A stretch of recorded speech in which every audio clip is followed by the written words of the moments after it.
Hi, Amy here, and today I want to talk about companion publishing. Companion content or companion publishing is a special type of content that helps you tap into a built-in audience. It can be in a wide variety of formats like workbooks or journals, and it can be compiled easily and sold quickly thanks to built-in audience and traffic. So it really exists as a companion or a supplement to existing content. And in many cases, it's going to be what's called low content, things like books or printables, which allow the reader to interact with the original content or come to an understanding of the original content in a more powerful way. So it's really about piggybacking on existing content. So for example here, this is a workbook called The New Atkins for New You, and it's a food journal based on the Atkins workbook. And it says right on there, a companion to the New York Times bestseller.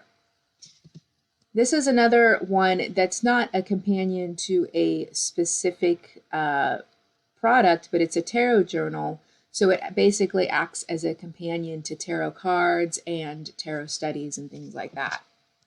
So companion content is easy to create. It can be created quickly because a lot of times it's just more like questions and workbook style content.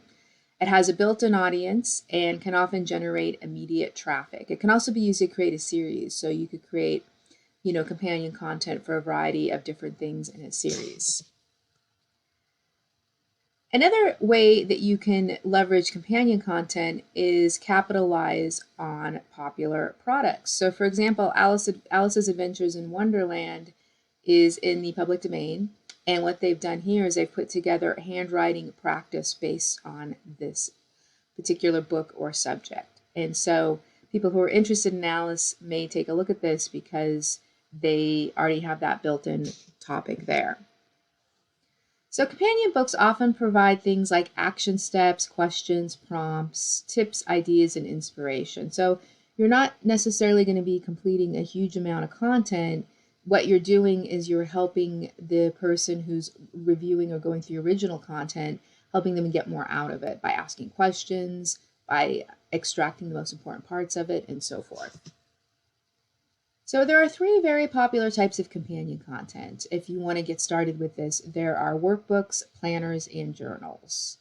And these can all really help you tap into these audiences for companion content.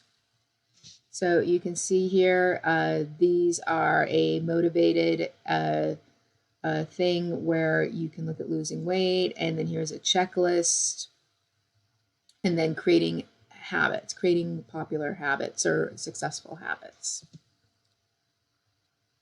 And what's great about this too is you can use these to expand into other options. You could, for example, create a journal and then use some of the same ideas to create a calendar or cards.